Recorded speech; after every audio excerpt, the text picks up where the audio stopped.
So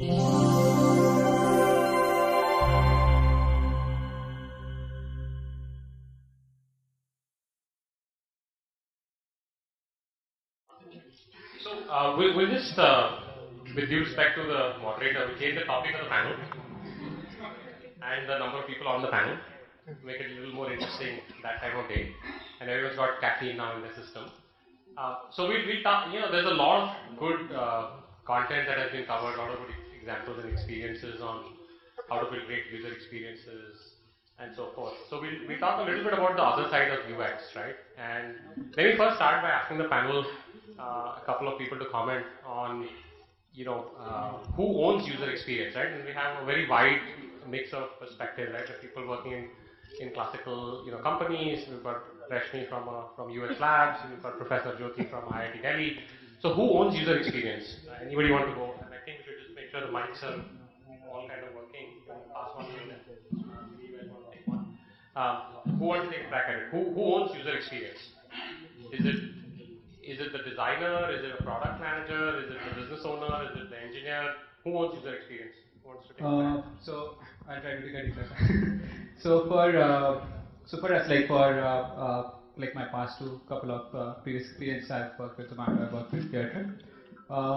So a product used to take care of, used to own the user experience, because as we have discussed earlier, user experience is not only restricted to the design part of it. It also depends on the kind of content being shown to the user, the kind of so to say deal or the data being presented. What's the business metrics that need to be optimized for that user experience? So product has been doing that in my experience so far.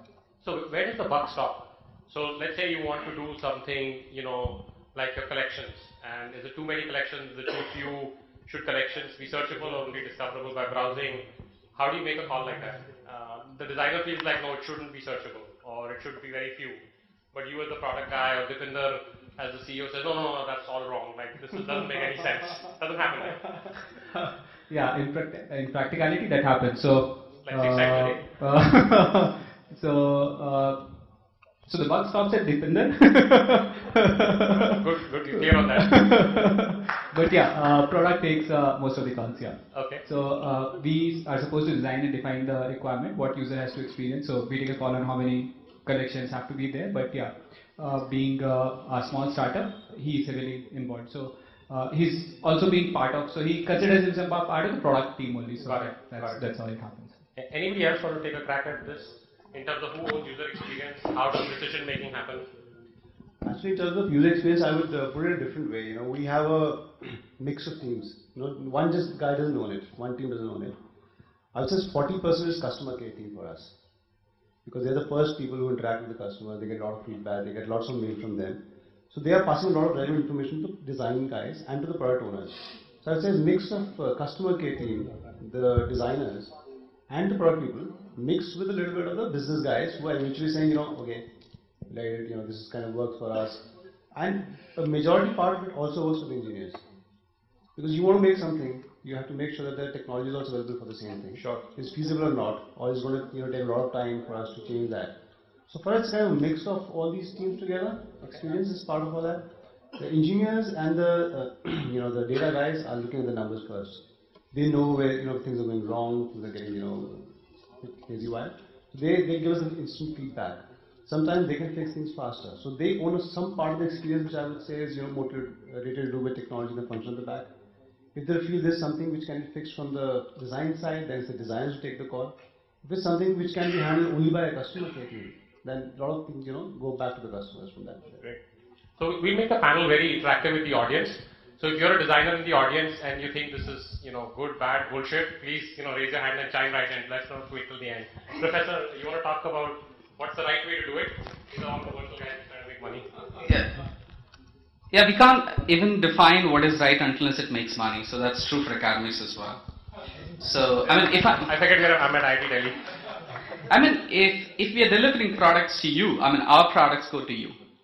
If they are not delivering what you want, then finally we are not delivering what you wanted. So if an academics is responsible towards the industry, it's not just we are in our own world. However, in order to take a stand on who owns the UX, I think it will be defined by two aspects. First, what's the definition of UX the company has? And second, what's the process, if any, you are following for UX? So in my consulting experience, I've seen all kinds of definitions and all kinds of processes. One definition of UX is anything that users likes or dislikes is the user experience. But the point is, sometimes the user is not the buyer.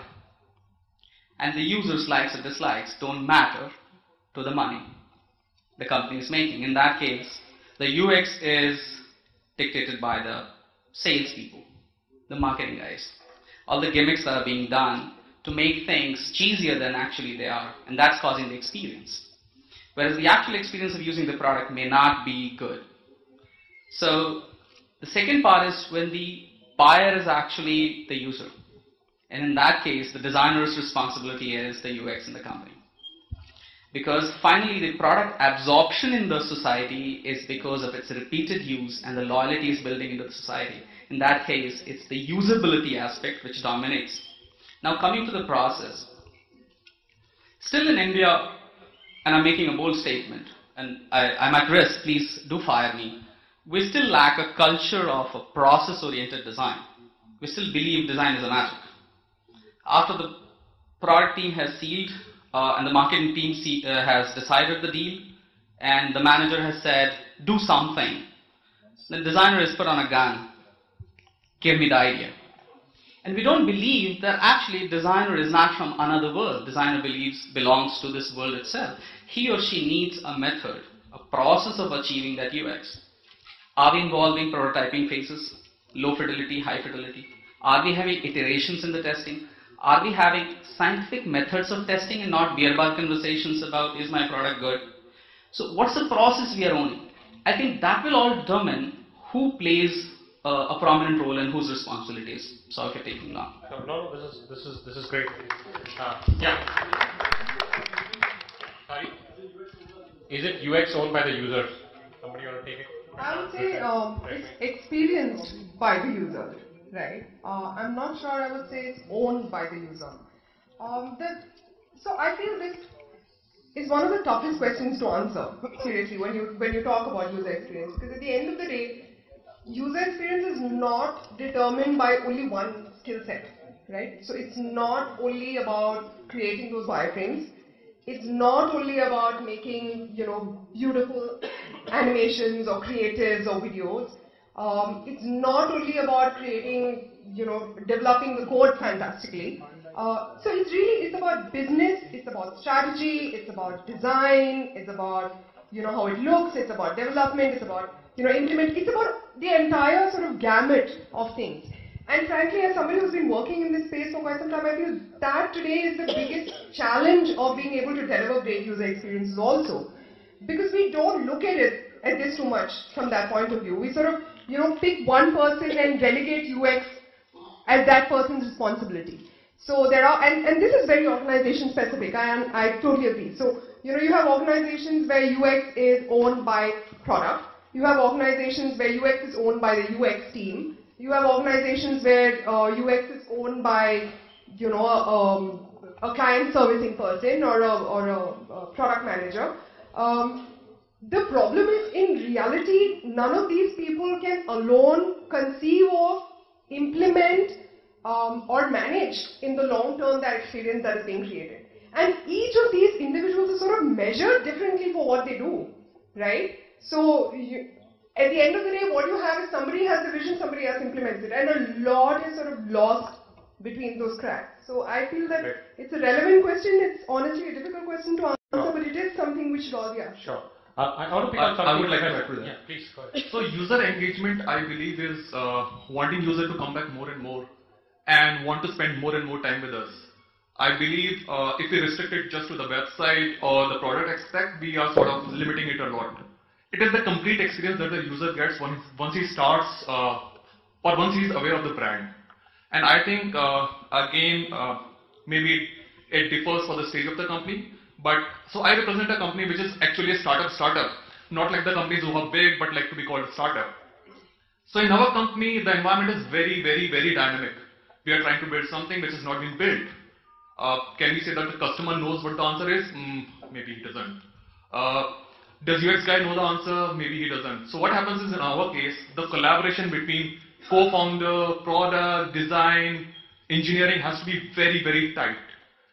We define first as to what we want to measure, what we expect the customer to do, what kind of engagement we want, and then build everything around it, including the engineering part. It has to be done upfront. There has to be no post-rationalization, and I think that's where we most of the times fail. We look at the data and then decide whether the user was engaged or not, rather than taking the call upfront as to whether this result will define it or not. So that is how we do it in a startup like ours, I believe. Sure. No, that's great. Actually, a follow-up question for you and one for Dushyant as well, which is, how do you, there was this point made across the various threads saying how do you do a tie break between whether this is right for the customer experience, I'm differentiating it from the user experience, versus the business metrics, right? And I think this was said earlier, in one of the earlier talks. But you say, a startup is very different, right? We're in the growth phase, we're even in the early product market fit. So don't talk to me about 15 million Paytm wallets because I've got 150,000 or whatever it is. So maybe we can talk about that. And Dushyant, I know you because I worked with you in Make My Trip. So obviously it's a very numbers and a business-driven company, but yet you had design, right? So how do you balance the business versus I'm going to put my foot down on design? So whichever, maybe you can go first and then. So I think just my 2 cents over here. There's something what we call as MVP, right? Minimal viable product. So we at Make My Trip designers are really so passionate about this stuff. Features. We say, okay, I just want to build a minimal viable product. So it's nothing but some of the top best features which we really want to focus on. And yes, we have feature metrics. What we discussed with the product managers, we just move forward. But I kind of define this term a little bit different. MVP, minimal viable product for the UX designers, but in the product manager scheme of things, it's nothing but most valuable product, right? Where there might be a set of features which we collectively define. Yes, there is divergence, there is convergence. There might be product and the UX wars which might happen offline, and we might get into an environment where we say, okay, this is not the way we really want to make this happen. Yes, there might be some other aspects with respect to quality in terms of, or even in terms of feature prioritization for that matter. We understand product managers have their own, pressures with respect to P&L. There might be product managers who look after the P&L. There are product managers who look after the user experience scheme of things. So that's where the convergence need to happen. In terms of what the question Amit is asking is that where the buck stops. How do we prioritize? We say that no, this is the UX which is going to really, going to win. These are the minimal set of product features which we really want to take it forward. Yes, we would experiment bit by bit, take it forward in a minimal viable scheme of things, put them on the side, do some experimentation and testing with early customers, and then see some great results with data mining and analytics behind the scenes, and then take the story forward. Yes, definitely there might be debates around. User might really teach you something else in the entire story, that the 17 number feature which you really brought up is really just not useful for me. There might be a top 2 or 3 features which we just didn't even think about that, and that is something which the customer was really looking for. So I think that's where all the learning happens, and there is convergence and definitely debates, but yes, we have to kind of be neutral to the fact, test it with customers, and experiment early, launch the product, and take that forward. Prashant, you want to add to? So I think he has covered most of it. The only point that I would like to add is, so the business in my perspective defines the broad playground, and customer experience is something which we sort of decide how to play the game.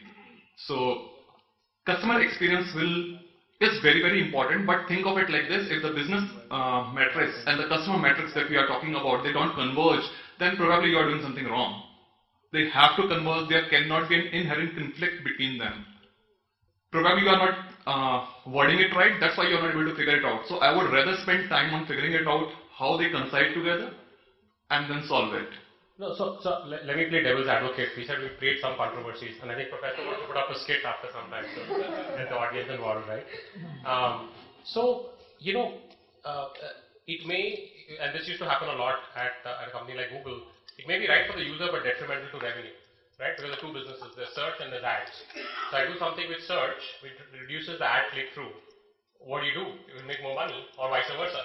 So I don't think it's ever black and white saying, oh, let's all do kumbaya and everything will be great, right for the user, right for the business, right? There are very often blatantly like, let me add a 50 rupee convenience fee, right, on Book My Show. And, is it the right thing for the user? Maybe, maybe not, but you know what, we make tons of money because we do millions of transactions. So that's a trade-off.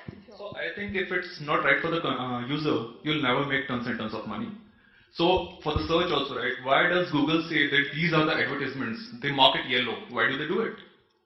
They are trying to say, boss, our search is neutral. That's the main business that we are in. We are helping you to discover. We are never going to taint it. You have to take a call. I agree with you in the sense that this is something that we need to figure out, right? Maybe they'll try to mix advertisements with search and then they'll find that there is a backlash. But then again, you don't have to hear the user feedback always. So Facebook is one of such examples, right? So they changed the timeline, there was a huge backlash. But if you look at it today, you're comfortable with it. So it's a very, it's a call, right, which has to be taken. And again, as I said, so business and customer experience has to go hand in hand. If you don't do it, after a time, it's a problem. Once you're done, right? So as I was saying, right, so business and customers have to go hand in hand. Another example from the Google, I'll take another example from the Google is, so the Gmail app that you're using, right, it has tons of functionality. They figured out most of the people don't use those functionalities. So they decided to do away with those functionalities. But, so as it usually happens, right, in a company like Google and Facebook, the employees which are in the company are the first one to test it out. It's rolled out to them in a full-fledged manner. So you would have heard of the new functionality, new Gmail app, not Gmail, but the mailing app called Inbox. That was the idea behind it, right? If people are not using all the functionality, let's roll out a stripped-down version. Why did it happen? Because when Google decided to strip down all the versions of the Gmail, there was a huge backlash inside. People said that a normal user may not want it, but we want it. So you have to listen also. Again, I'm not saying you don't have to listen to the consumer feedback, but I'm saying it's like a feedback cycle, right? And as in the control systems, one thing has to feed back into another. You have to listen to the customers at certain point of time. You would say, I would like to extend my experiment. Again, it's a gut feeling. There is no like formula behind it saying that this is how it works, right? 0.5 is the right number. I don't know. Maybe 0.8 is the right number. The sample size is small enough. Sure. You want to add something? Yeah, you're getting the responsibility of adding some controversy, so I'll add with a research twist in it. Yes. So there was an experiment conducted by Tversky with a Japanese student in Japan. What they had is, they had about 3 ATM machines. All of them had same information architecture, same menus, same content, same navigation. Everything was same except the look and feel. So one of them was deliberately created a little more beautiful in terms of the color gradations and the choice of the colors. What they observed is, out of the 3 tasks that people were given to do, check your account balance, withdraw some money, and get the printout, people actually performed faster on the application which was looking more beautiful. Now, why does this happen? So I started a little digging deeper into it. Because nature has created us to look at things beautiful and salivate and feel aroused, so that the nature sustains itself. We land up feeding ourselves. I'm connecting back to Maslow's hierarchy of need. Everything starts with the physiological thing. So nature, whenever there's a fruit which is ripening, it's reddish, orangish, and that leads to salivation. So ideally, if you follow the nature's theories, then the user experience goes up, right? I'll give you another example where it doesn't work. Philip Morris. You've heard of Philip Morris? What does it do? Make cigarettes. Cigarettes. One of the largest companies in the world. They came up with out of social responsibility, a new website which helps you quit smoking. It's called Quit Assist. If you go to the page, the very first page, you've got a lady who has just quit smoking, and she's very sad about it. What experience does it generate to you? Quitting smoking is not romantic, right?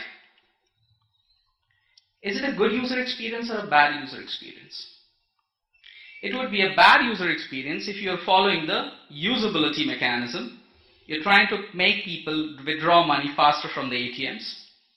But it's a very good user experience because actually Philip Morris doesn't want you to quit.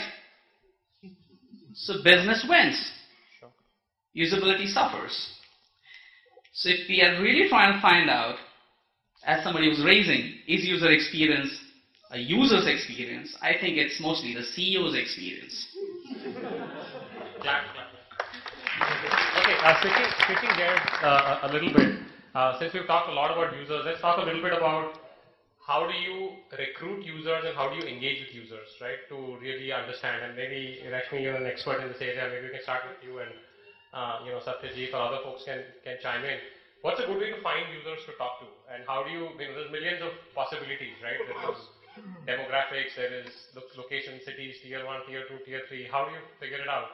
Both at a what's the right way to do it, and then how do you do it pragmatically inside of various companies, right? So. Sure. So I hope you don't mind if I sort of add a little bit to the earlier discussion. Only to create more controversy. Controversy, absolutely. It's all about controversy. That's our objective function.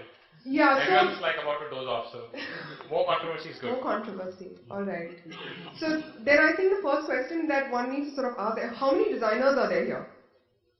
Okay, so there are plenty of designers here. What is the role of design? What is design? How would you define design?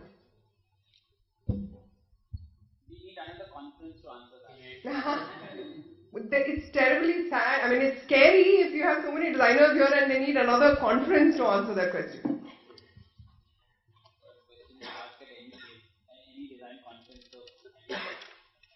There are many answers to that. One of them is problem solving. Absolutely right. Problem solving. So I was sort of trying to get to that. So what we were talking about earlier, which is, what do you do when there's a conflict? There's your problem definition. So the role of design, I would say, is exactly to be able to solve those conflicts. The conflict that often is there between a business goal and a user goal. So, I mean, for me, it's as clear as that. So actually what you need to do is, as a designer, start to surface these problems and then find the right answer for it. A simple example that we sort of face every single day is when you walk into a mall. For the business, if you're sort of designing the layout of the mall, what is the goal? Somebody should be able to walk in and buy much more than they plan to, right? Buy as much as possible, from as many shops as possible. For a user who is very specific, I want to buy iPad today, or a sari today, or go in and just eat something and come out. What is their goal? They want to, in usability terms, if we talk about it, they say, I want to get to there quickly, pick up what I want and get out. Fair enough? That's what you think of when you sort of head out. What does the designer do when he designs the layout of the mall? Ensures that he spends longer, but if he really has a desperate need for getting in and getting out, gives him an alternative mechanism to do that also. So most malls are designed how? They're long walkabout mechanisms for you to get to any shop, right? But there's also a lift. So that's exactly the designer's role, to surface these sort of issues and resolve them. So I would say the designer needs to be aware of the fact that he needs to play a role there. Because the designer may come up with a solution, but if everybody else doesn't understand the problem or the solution, it's not going to happen. The user actually owns the UX.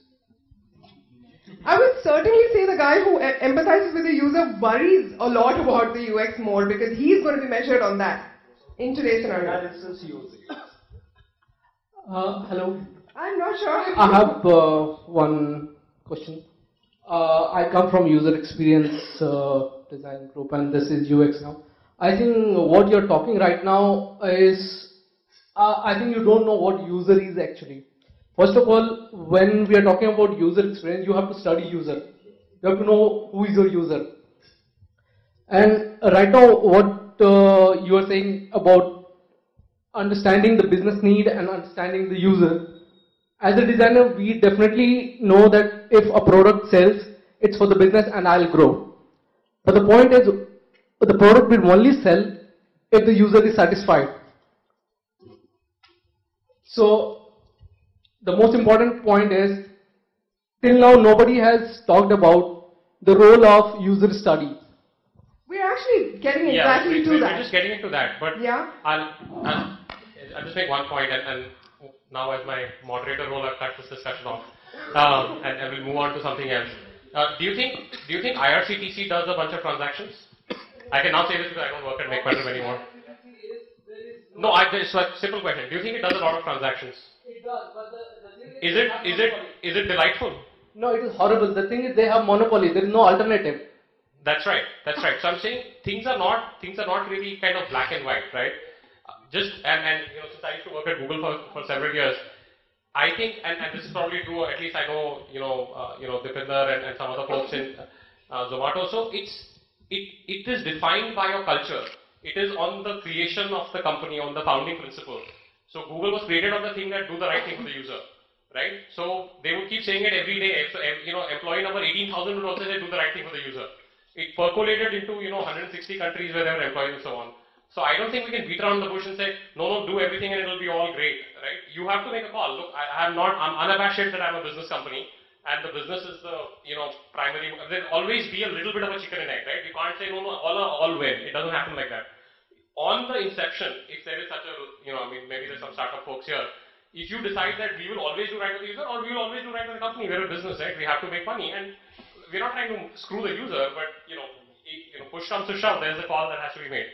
So on that note, we'll take your other part of the question, which is what my original question to Rashmi was, which is how do you figure out users and prospects, how do you recruit them, how do you talk to them? Maybe you can take a part of it and maybe some other folks can chime in on some interesting ways in which they've recruited users and how to lead a discussion with them. I just want to answer his query, if you allow me, because I'm so happy to... Not on that topic, I'm sorry. No, his question. On the users, yeah.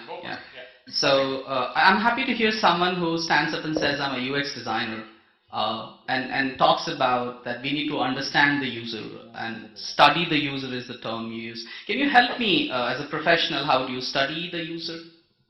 I do ethnography. It depends on what I'm building, and based on that, I look for my user. I go study. I try to understand the surrounding where he or she is. Great. So you do ethnography to understand the users. Yes. So how does an ethnography you ensure that you have understood the user? It's basically how you observe them, and so it's your understanding. I don't know about the user. There's a certain frame with which I enter into the user's mind and behavior. It's always my mental model of the user's experience. So let's first agree, it's impossible to understand others' experiences. We are only making a guess at the best. And hence, we cannot do a user study. What we can do is some preliminary research, create a product, and that's my take on it, and you go back and check it and iterate it without any ego involved. And I would like to quote the famous movie Matrix here. Nobody gets right the first time. And as long as we are taking that attitude,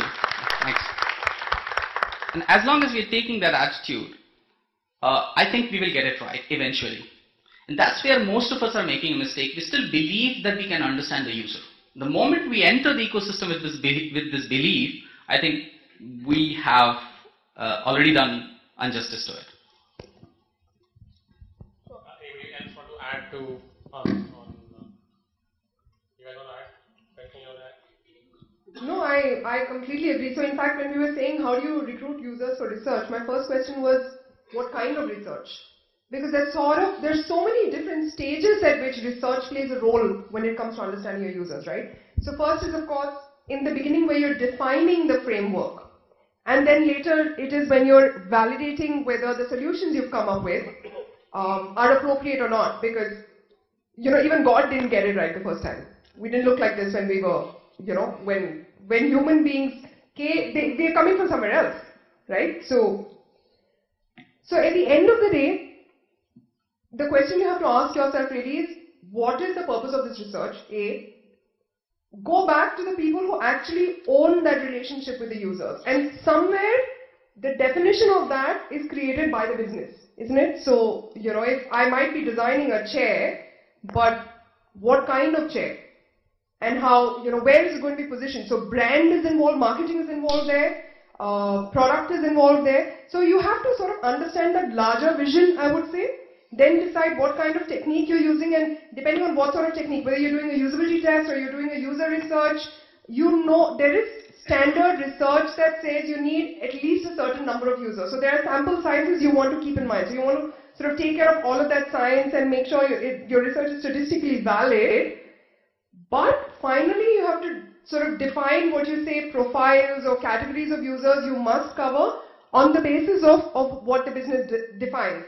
One thing I want to sort of, talk about, a mistake that a lot of us always do, is to forget that none of us in this room, whether we are designers, engineers, business owners, product managers, none of us are anywhere like end users. We're not. And we have a tendency to forget this a lot. In our zeal to sort of make user-friendly products, we try to put ourselves in the shoes of the users. But at the end of the day, how they think is very far removed from how we think. So one big no-no is to sort of keep that community out of the research completely. So I'm going to be unpopular and say that, look, that's all fine and dandy at a theoretical level.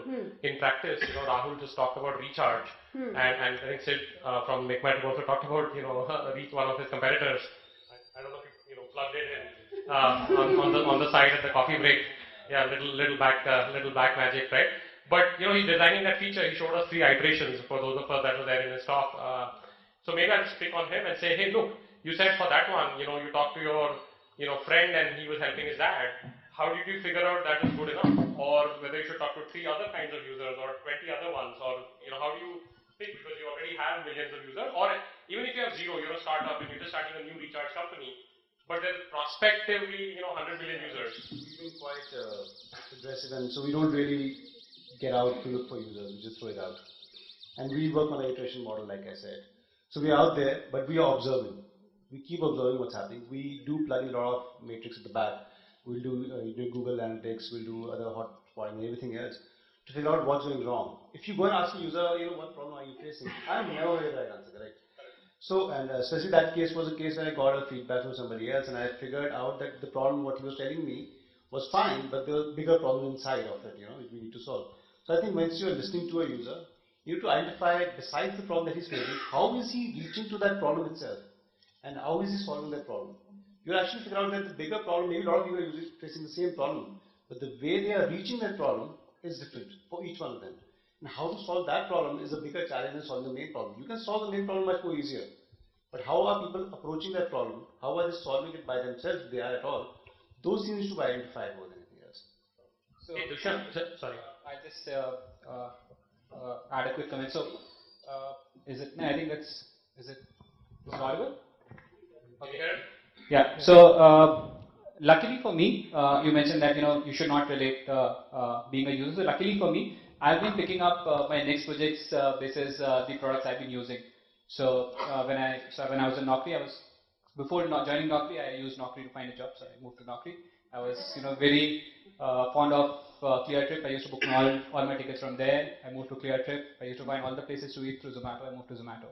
So I think that's been a good part for me, that at least I can relate to the user, so I can partially understand what they feel, because I think for any of the whether it's a product manager or a designer or an engineer, it's very important to use that product as a user, so that you can make that call better. Taking up the recruitment part, that how do we find users? So personally, I've not been doing it very systematically. So I don't go out for like a user study, go out and speak to the user, because practically we don't get that much of time. So it also depends on the kind of targets that you have. So let's say if you've given a target to grow by 10% in 2 months, probably you'll do a user study and you'll do an A/B testing. But if somebody told you to grow 300% in a quarter, you say that let me just go back to the basics and do some things disruptive. So and it becomes more of a gut. So what helps us in building that gut is that I speak to the user whenever I go. So even if I'm sitting in a restaurant, everyone is eating there, I talk to them. When I was with ClearTrip, whenever I used to fly, mostly I used to travel alone, so I used to speak to my co-passengers, from where I book the ticket, what's their apprehension. So I never take out any specific time for doing the user study.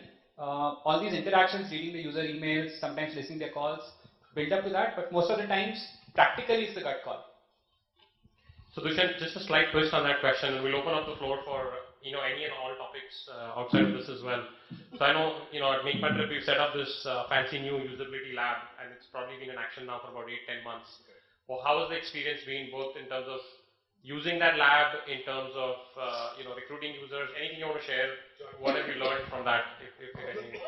So I think as Amit already mentioned about that, I'll talk about two stages. What we've really seen. One is the pre-stage where the usability lab is not there. How we could really achieve that with respect to hallway usability. So what we call hallway usability is that I have a particular feature in mind.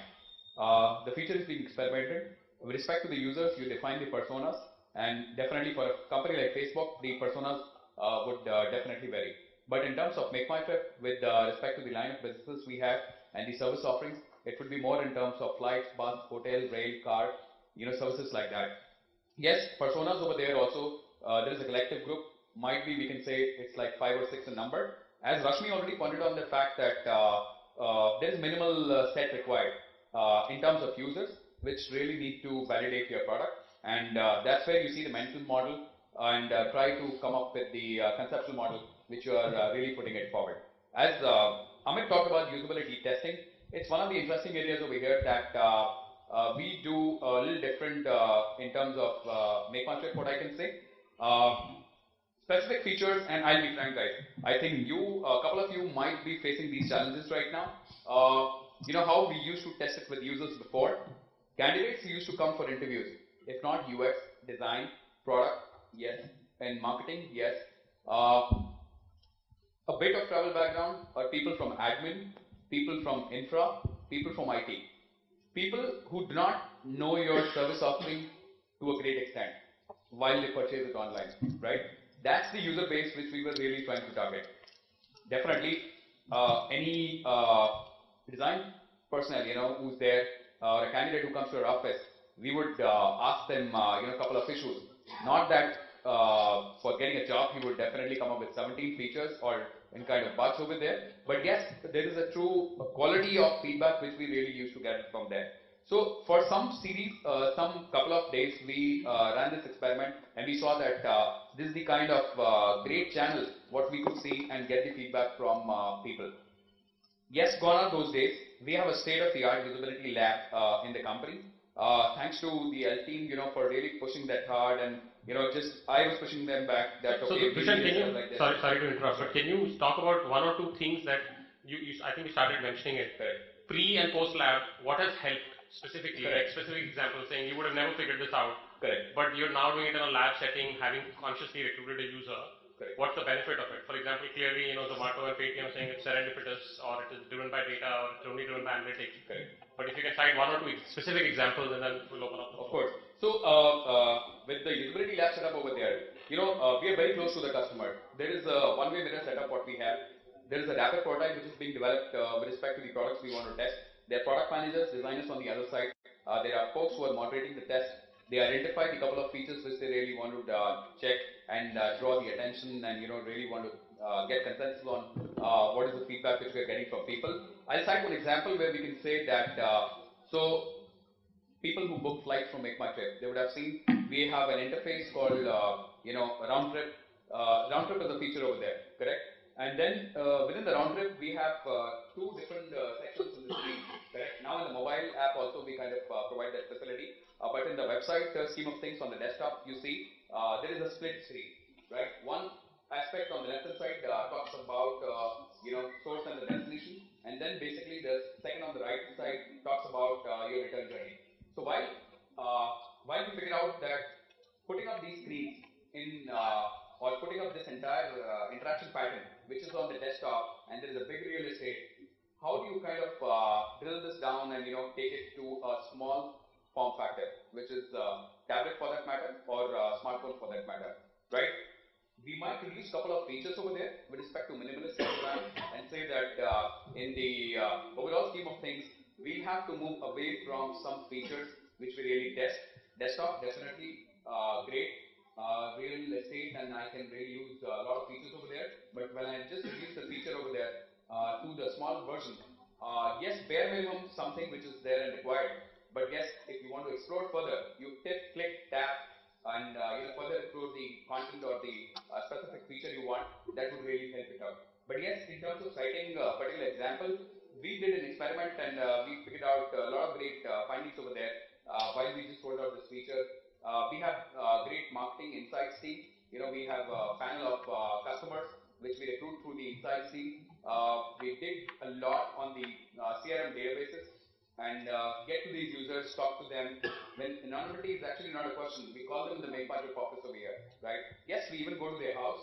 We even go to the hotel setup where we have one-way mirror setups there in these specific locations near to the customer house and all, just in terms of convenience and all. But this is what I can say, that discoverability in terms of a setup like this, where one-way mirror setup really helps you be closer to the customer, capture every moment of it while he's thinking aloud, and you are experimenting with respect to the scenarios you provided. I think there is a zero moment of truth. What you really figure out that definitely this function is really helping a lot, and you can talk to the customer there and then and see if you really want to take that feature forward or not, and just not by gut that, okay, I think this on the screen this would really work well, let's experiment, go ahead, do the then come back. But I think in terms of a close watch on that, that's really helpful. Okay, we'll open up the floor to questions. Yeah, go ahead. I know Satyajit, you want to add something, but let's just get some questions as well. Just want to ask about how you mentioned about the usability lab that you have at Make My Trip. The way I understand, I'm not a US guy, I'm not a user experience guy, but the way I understand is that you understand the user best when he is on his own. If you throw some questions to him, you're actually putting some words in his mouth. That's what sometimes people say, that don't give them options to answer, choose one of these things, do you travel or not, do you do this or not. So when you actually invite people in an office, you're actually making them kind of intimidating them in the way that okay, tell me what about this. They're not being themselves. So how do you, first question is, how do you make sure that this doesn't happen? Second, what are the better ways to understand user in his natural habitat, not making him in a artificial something way? How can we go about it? Correct. So in case of Make My Trip, I can tell you that definitely there are different ways of testing this out with respect to the experience. Yes, there are task-based testing which happen, and we give them the task, we let them to think aloud, definitely asking questions which do not really lead to the solution, right? If you're testing a button, or even if it is basically a button color which you're talking about, do not ask questions which really take them to the next screen, right? Just say, okay, what do you think really, in terms of if you press over here, right?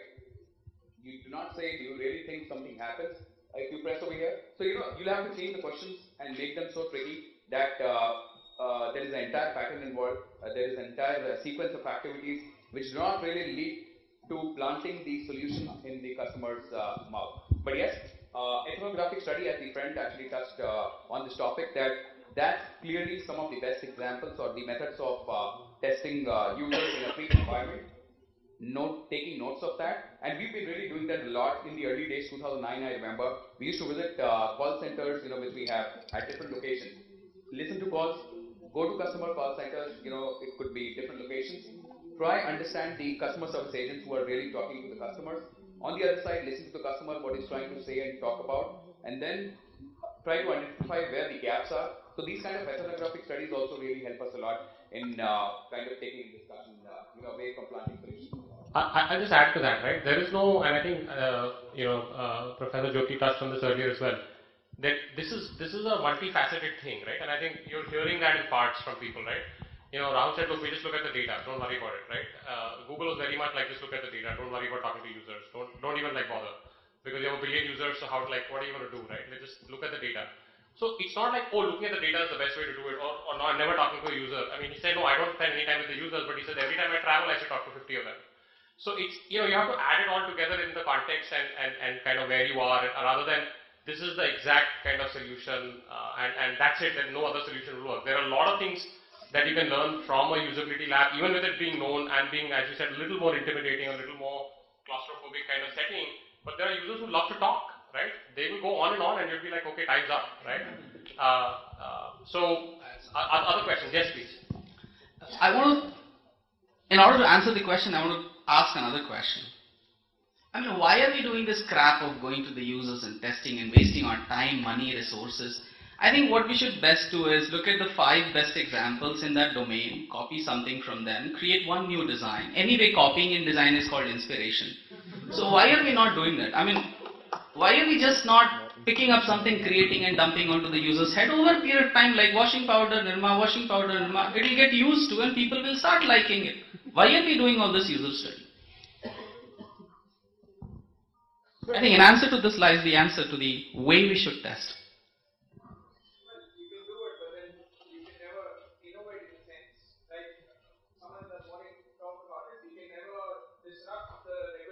That we already have established. I mean, most of the businesses are already, the processes were said 20 years ago are still the same. But dear, usability testing is all about making it usable, which means making it boring. Usable means whatever they've been doing, it should be so easy because of previous experiences that they'll end up doing it without any learning. And innovation would be a disruption. They will have to learn. Everybody hates learning. In usability testing, we're trying to create something which is so easy that they don't have to learn. Anything innovative will be something that will demand learning. So you can't capture it in usability testing. There's another comment there. Yeah, go ahead. Hi, my name is Shekhar. Have you heard of something called taste designer, who design tastes? Has anybody heard of it? Taste designer. Right, so one of my friends was a taste designer at Haldiram. So he designed the taste of kurkure. And then I asked him, boss, what is this? He said, this is a very exciting thing because in taste designing, you can create something better, but not the same. And what users want is, oh, I like kurkure, this is not like the same. So this is the main crux. People, when they get used to something, they use it. And all the designer's job, like your CEO will come and say, hey, make something better than this. You can make it better than that, but not the same. And that sameness is you give me this, you give me that. And the smart designer on the other side says, oh, fine, so why don't you give me the next Steve Jobs on the other side of the table who will understand me and get things done? And people don't understand it on the first time. I was very critical to make my trip. I met Deep long ago, some 10 years ago. And at that time I was a very avid fan of ClearTrip. It was very neat and clean design. I said, Deep, I loved it. Why do you have such a thing which you don't? Don't you use your own website yourself? He said, but you're from IIT and I believe IIT people will like the clutter thing because they like technical things. So that was the kind of answer. It was not very aware. UX Lab came much later. But the point is this, how are designers trying to solve a tension point which is happening in the user experience, which their bosses might disagree, that, oh fine, less is not more, write some more crap, I will have more eyeballs to reach, more people to read, more meaningful things. How do you resolve it? So since you took a specific thing on Make My Trip, even though I no longer work there, I will respond to that. I had the same experience when I joined Make My Trip, and since I mentioned I was at Google and I came from there and I said, poof, everything's going to be minimalistic, day zero, like first day on the job, right? Like first meeting with Deep. And I said, do me a favor, that's great. Next week it will be all minimalistic. This week go talk to 50 customers. And just ask them, what do you think? I said, what? Like, why did you hire me? I know exactly what needs to be done, right? Because I'm also from IIT and from Google, and I know a little bit about design. He said, no, that's fine. Next week we'll do it, next Monday. 1 week just bemused me. I went and talked to 50 people and I said, what do you think? We love it. It's energetic, it's vibrant, it's very India, it's not sterile. I'm like, are you mad? What's wrong with you? I have the perfect new world order design. No, this is wonderful. Like maybe I got the wrong sample set of 50. Maybe need a bigger sample set. And I kept doing that for a month and a half, and it was weird. And of course we had to, improve from where we were. And I don't think anyone would have disrespect saying we have to improve even from where we are now. But it is, that user, that demographic, what they want, what they associate with that brand, what emotion they get. And you have to, that is the base of your offering. If you suddenly become what you're not, they'll be like, wait, where am I? Like, this is New Jersey. Like, I don't need to be in New Jersey, right? So anyway, we can talk outside later. But there was another question. Anybody want to take? Maybe Gautam, Prashant, or you want to take it? That's fine. I just wanted to add a quick comment on that. Number one, I really like your understanding of the human experience, the peaks and the troughs, and people don't experience the banal things, but only a few points.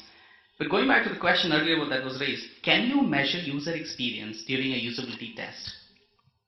Are we really in a position to do? See, in my lab, we are doing some EEGs, ECGs, eye trackers, pupil dilation, and trying to measure the user experience. And I cannot claim that I can really give you what experience is it right now. But usability test, on the other hand, is not experiencing those tastes which are supposed to titillate and excite. And the good thing about Haldiram is they don't do usability testing. They've got an expert user there who's doing the testing on behalf of everybody else. I was just trying to sell that idea, playing devil's advocate. Steve Jobs never did a usability testing. Actually, Henry Ford was completely opposed to it. He said, if I had gone to users and asked what do they want, they would have said, faster horses. I created a car. So the point is, are we believing when Buddha is looking in front of Angulimal and saying, this is what you need? Through his meditation, awareness, intuition, are we saying that, no, I need to conduct 5 tests on your blood and find out what exactly is the remedy you need? So this is a classic conflict. And I think part of that could be resolved if we look into the user experience definition and the usability test definition. I mean, we do have a lot of confusion about what are we testing when we claim we are testing. And unfortunately, we don't have a research background, and our culture has never supported research. Indian culture, we were always supporting mythology and philosophy and religion more than a systematic way of doing anything.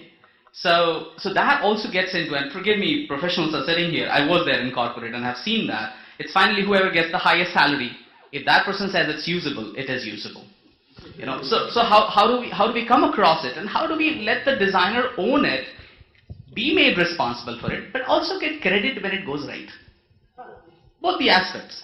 And then the process will evolve. I think we are lagging far behind the European countries where we do have a creative process in place. Here creativity is like you have to get it in your shower or in your dream or something else, but you're not allowed to sleep in your office. So I don't know how to solve this. Other questions, comments? Gentleman in the red. Yeah, I just want to ask. Can you speak up a little? I just want to ask if my user is kids, preschool kids, and yet my buyer is parents. So tell me, what can I do? Like sell my product, because I have to sell my product, right? But I have to think about users first. They are kids. Yeah. Good question. And another thing is that my buyers are like parents, like us. Yeah. So the question is, what is the interface you're designing? I am creating some app for kids. You're creating an app which is going to be used by kids? Kids. But by kids. But both of them are your users, and this is exactly what I meant when I said earlier, you have to understand the context and decide what is the right mix of people. So I would say you have to make sure the parents are going to be doing one set of activities, right? Which is maybe purchase, which is take a look at the app, decide does it make sense for them, do they want to get it for the kid, and then download it and pay, right? The kids are going to actually use the various features on it. Right. So there are clearly two different set of things that you need to test, two different set of tasks, and two different set of users that you need to do that research with. Right. But still my question stands that, but how can I understand the user's perspective? You know, kids like everything. No, everything. That's not true. But It is Indian parents don't worry about. no, it's not about Indian parents. It's not Indian parents, it's US based. Yeah. But still they are liking our product. We are There's a very very interesting video on YouTube on prototype testing, paper prototype testing. Okay, it's a kind of a usability test where this is a designer, and just to demonstrate the technique, he's done it with his kid. It's a very small child. I think she's about 5 years old, maybe even lesser. Not even, she lisps when she talks, so she's that young.